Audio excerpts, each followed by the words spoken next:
Thinking about that dream Porsche, but worried about the notorious depreciation hit or how to really enjoy it without breaking the bank? What if I told you there are insider hacks to not only maximize your driving pleasure, but also protect your investment, potentially saving you tens of thousands down the road? Stick around to uncover the secrets to smart Porsche ownership.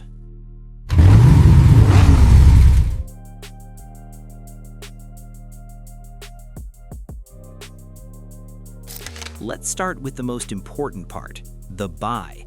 If you buy the wrong Porsche, you're just a customer. If you buy the right Porsche, you're a steward of an asset. Number 1, the 2026 market reality. As we sit here in 2026, the automotive world is in a strange spot. A few years ago, everyone thought gas engines were dead, but Porsche recently announced they are extending the life of the 911's flat six well into the 2030s. This has caused a stabilization effect. The panic buying of 2023 is gone, but the floor for high-quality manual transmission cars has risen permanently. Number 2, the depreciation-proof hierarchy. If you want to protect your money, you need to look at 3 specific tiers. The GT cars, GT3, GT2 RS, GT4 RS, these are the blue chip stocks. They rarely, if ever, depreciate below MSRP if the mileage stays reasonable. In 2026, the 992.2 GT3 is the king of the mountain. The T and GTS trims, these are the sweet spot. A Carrera T or a Cayman GTS 4.0 offers the enthusiast features, like lower suspension and shortened gear throws that second owners crave. They hold roughly 15% more value after 5 years than a base or S model. Manual transmissions. This is the big one. We're seeing a manual premium of nearly $20,000 on the used market. If the car has 3 pedals, it has a built-in safety net for its resale value. Number 3, decoding option codes, the secret menu. When you're browsing listings, you need to look for specific factory codes. Sport Chrono, the clock on the dash. Do not buy a Porsche without this. It's not just a clock, it's a different engine map and dynamic engine mounts.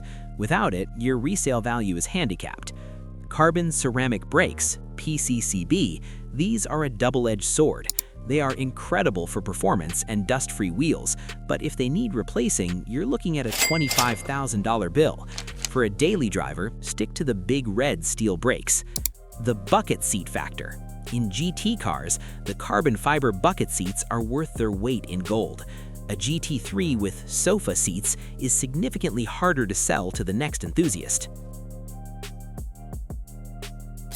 You've bought the car. Now, how do you keep it from becoming a money pit? This is where 90% of owners fail. They follow the standard service intervals and wonder why their car feels tired at 50,000 miles. Number 1, the proactive care calendar. Porsche says you can go 10,000 miles or 1 year between oil changes. Don't listen. If you care about the longevity of the cylinders, especially with the 2026 fuel blends, change your oil every 5,000 miles. It's a $300 insurance policy against a $40,000 engine rebuild. Brake fluid. Every 2 years, regardless of mileage. Porsche's braking system is precision engineered. Moisture in the fluid leads to mushy pedals and ABS failure. The PDK service. If your car is an automatic, the PDK transmission is a marvel of engineering, but it's a black box. If it breaks, Porsche dealers usually don't fix it, they replace it for $20,000. Changing the PDK clutch fluid at 40,000 miles is non-negotiable. Number 2, DIY versus independent versus dealership. The dealership, great for when you have a warranty or need a loaner car, but you are paying for the marble floors and the espresso machine. The independent specialist. In 2026, your best friend is a certified Porsche independent. These shops often have the same P-Wiz diagnostic computers as the dealer, but charge 40% less in labor. Plus, an Indy receipt in your service history shows a future buyer that you were an educated owner who sought out specialized care. The DIY rule. Change your own cabin filters, engine air filters, and wiper blades. These take 10 minutes and save you $500 in dealer markups. Number 3, the pre-purchase inspection (PPI) deep dive. If you are buying used, the PPI is your shield. You want a DME report. This tells us if the previous owner money shifted the car, over-revved the engine. A car with range 4 or 5 over-revs is a ticking bomb. If a seller refuses a PPI, walk away. There are plenty of Porsches in the sea. Now we get to the fun part. You didn't buy a Porsche to let it sit in a climate-controlled bubble. You bought it to feel the physics. But most owners never actually learn how to speak Porsche. 1. Mastering the drive modes. Modern Porsches are Jekyll and Hyde. Normal mode, this is for the highway. The car will shift early to save fuel and keep the exhaust quiet. Sport mode, this is the sweet spot. It opens the exhaust valves, sharpens the throttle, and tells the suspension to wake up. Sport Plus, on a track, this is brilliant. On a public road, it's often too aggressive. The car will hold gears at 5,000 RPM while you're just trying to get groceries. Pro tip, use your individual button. Set the engine to Sport Plus, but keep the suspension in comfort. This gives you the power without the spine-shattering ride. 2.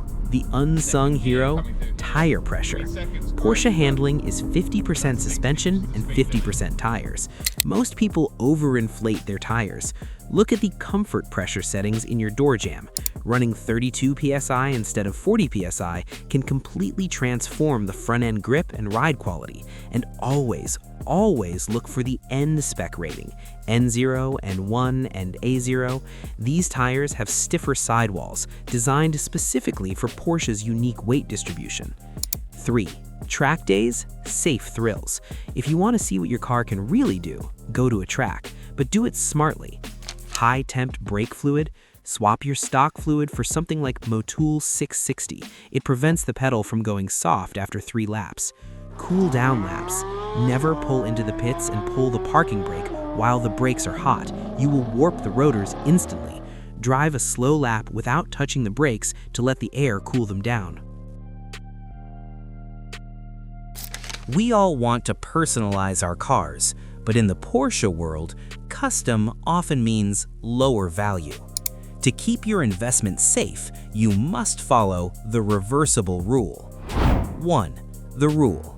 If you can't put the car back to 100% factory stock in a weekend, don't do the mod. Exhausts. Bolt-on systems from Soul, Akrapovic, or FabSpeed are great. They sound better and add power.